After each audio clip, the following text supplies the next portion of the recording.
Magandang araw at ito po ang ating panibagong update. So mukhang nagkakasundo na nga po itong mga dilawan at tambalos-los. Tingnan niyo po itong si Ontiveros ay gusto niya talagang idiin itong si PRRD sa umano'y issue po ng overpricing ng procurement ng kagamitan noong panahon ng pandemya. At dahil inutos umano ni PRRD ang pag-release ng pondo o yung paglipat mula sa DOH papunta sa PSDBM kung saan ay ginamit sa pag-procure ng mga kagamitan, yung mga kit testing, mga PPE, at lahat po na ginamit po noong panahon ng pandemya. So ngayon, inamin naman ni PRRD noong 2020 or 2021 sa kanyang weekly report na umano'y inutos niya nga po na i-release agad ang pera at ito po ay bilang tugon, mabilis na aksyon bilang tugon sa pangangailangan po ng ating bansa. Ngayon, ang gusto nilang patunayan ay sangkot daw si PRRD sa korupsyon. Kahit itong si Gordon ay paulit-ulit po nag-i-interview sa iba't ibang mainstream media ngayon at sabihin na dapat daw ay mapanagot si PRRD. Okay, kung dapat managot, edi kasuhan nyo. Pero bakit hindi nila makakasuhan, mga kababayan po natin? Kasi wala po silang sapat na ebidensya. To witness itong si Secretary Duque. Do you think yun ang best na gawing hakbang ni Duque to redeem himself? O isang mabuting hakbang yon kung gagawin ni former Sec Duque para i-redeem ang sarili niyang pangalan, i-redeem din yung institutional image ng Department of Health. Hindi ako nagugulat sa ganyang revelation ni dating Sec Duque dahil lumabas na rin sa naunang Blue Ribbon Committee investigation na talagang ipinakilala ng mga usual suspects ang formally kay Presidente, no? So sina Michael Yang et al. So naniniwala kay ma'am na hindi yun recommendation from the DOH kung hindi initiative ng dating Pangulo na ipalipat yung funds na yon sa PSDBM? Well, kung initiative o ideya mismo ng DOH SEC noon o initiative lang ni Presidente, the fact still stands na yung ganyang improper na transfer ng malaking pondo ng walang due diligence documentation ay nangyari na panahon ng pandemic at ginamit para pagkakitaan pa ang hirap na hirap ng mga mamamayang Pilipino. Imagine mo ginagamit pa yung salitang pinagkakitaan. Okay, kung sino yung kumita, dapat yun po yung kakasuhan nyo. So bakit ngayon pilit nyong dinadawit ditong si PRRD? So dapat kasuhan nyo, mag-file kayo ng mga kaso ombudsman, and ang pagkakalam ko ay mayroon na pong sinasagot na reklamo itong si Secretary Duque. Okay? So bakit ngayon kailangan nyo pang magkaroon ng mga pagdinig sa House of Representatives? Ngayon gusto nyong ibalik yung pagdinig sa Senado. Sa anong rason? So malinaw po na ang inyong ginagawa ay isang pamumulitika lamang para sabihin nyo po na kasalanan ni PRRD ang naging overpricing. Actually, ginawa rin yun ni Gordon. Gordon nung naisip ko kasi. So ito po, di ba? Nung nangyaring pagdinig ni Gordon patungkol sa umano'y procurement ng overprice na makagamitan during pandemic, anong nangyari? Di ba? Wala po siyang napatunayan na sangkot si PRRD sa kanyang issue sa Parmale. Diba? So, anong kanyang ginagawa ngayon? Babalik-balik na naman ito, nagsasalita na naman itong si Gordon with the cooperation ata ito ni Hontiveros at mga nasa House of Representatives. Kasama po itong si ngayon ay Congressman Garin. Itong si Garin, mga kababayan po natin, alam niya naman na ang pagdidesisyon ng presidente, lalong-lalo na po sa mga ganitong sitwasyon, ay napaka-importante. Hindi pwede na patulog-tulog, pamuta-muta lang dyan si PRRD na alam niya na hirap na po yung mga medical personnel po natin. Hindi alam kung ano ang kanilang gagawin, lalo na ngayon, kung wala po silang kagamitan nung panahon na yan. Tingnan nyo po authorized po actually si PRRD. Kasi 'di ba, mayroong po tayong tinatawag na bayanihan as one act which authorized po yung presidente po natin na mag-exercise ng kanyang kapangyarihan at ma-address niya agad itong problema noong panahon ng pandemya. Itong tinatawag natin na Republic Act 11-469, yung Bayanihan Hill as one act. Ito po yung binigay ng House of Representatives ng Senado, binigay na kapangyarihan kay PRRD.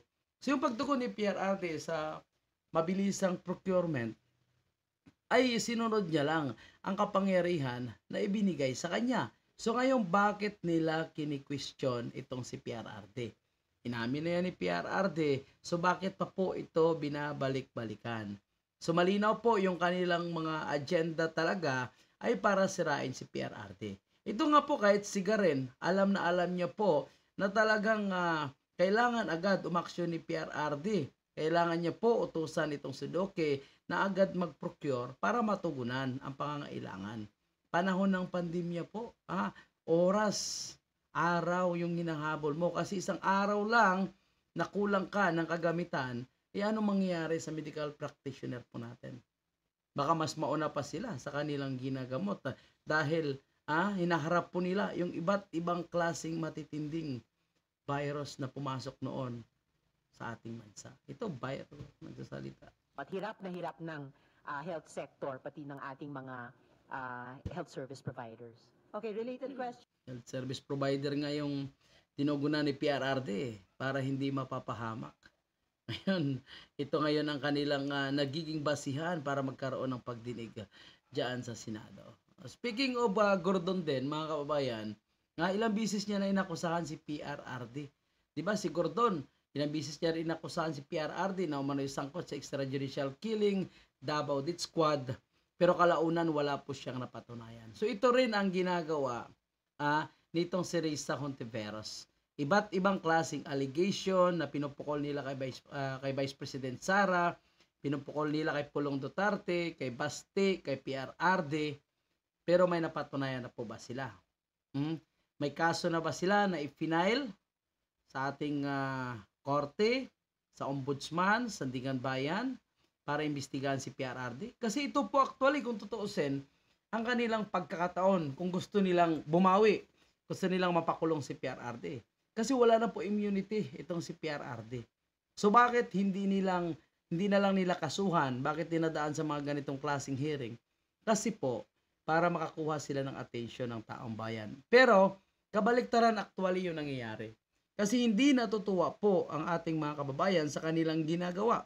Kasi imbis na makatulong, is lalo pa pinalala ang isyo sa ating bansa. Maraming dapat tugunan ng administrasyong ito. Kahirapan, mahal ng kuryente, luya, sobrang mahal ngayon. Itong pag-aproba ni Pangulong Bongbong Marcos Jr. natapyasan ang tarifa nitong bigas, baboy at ilang produktong pang-agrikultura na ayon kay Amy Marcos ay posibleng magpapahirap sa ating mga magsasaka. So bakit hindi yan ang kanilang atupagin? Mahal na bigas. Pag-withdraw ng mga investors, bakit nagkakaroon sila ng pagsasayang ng pondo ng taong bayan sa mga ganitong klaseng pagdinig? 'Di ba? Ngayon gusto nila ipatawag si PRRD at si Senator Bato sa pagdinig sa House of Representatives sa umano'y drug war, extrajudicial killing. Bakit hindi nyo kasuhan kung talagang sinasangkot nyo si PRRD? Kasuhan nyo po. Bakit ICC kayo ng ICC? Hindi ba kaya ng ating korte na tugunan? Maresolva ang ganyang problema kung talagang may sapat kayo na ebidensya. Ang tanong kasi, may ebidensya ba? Wala kasing sapat na ebidensya, kaya dinadala po nila sa media, dinadala po nila sa mga ganitong klaseng pagdinig. Ipatawag ang umano'y mga involved, pero pagdating naman ng pagdinig ay wala naman silang makukuha, wala naman silang mapapatunayan. Dahil lahat po ay well documented at ang mga dating miyembro ng administrasyon ni PRRD ay straight po na sinasagot ang kanilang mga allegation. So anong nangyari? Pahiya lang po ngayon ang mga senador gaya ni Hontiveros o dating senador gaya ni Gordon at mga pinklawan, dilawan at makakaliwang grupo sa kanilang paninira. So ito po, malinaw mga kababayan po natin na ang kanilang ginagawa para sa akin ay propaganda lang para sa susunod na mga eleksyon or sa susunod na eleksyon ngayon 2025. Siyempre ang tinutukoy ko susunod na mga eleksyon ay 25 and 28. Ngayon, dahil gusto nilang masira si PRRD dahil lumalabas na ito po yung number 1, nangunguna pa rin sa survey kung sakaling tatakbo ito sa pagka-senador.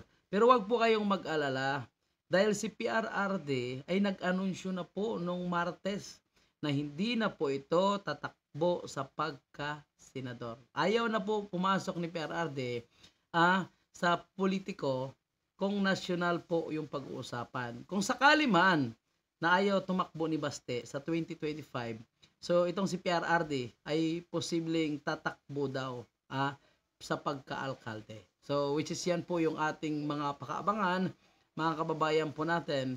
Kaya wag po tayo basta-basta maniniwala na lang sa mga propaganda po na nilalabas ngayon ng administrasyong ito. Ayaw natin yung mga ganyang klase na para mapagtakpan lang ang kapalpakan ngayon ng administrasyon, ang hindi pagtugon sa mga pangunahing problema.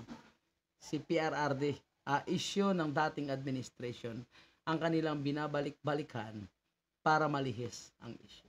Tama po ba? Tama po.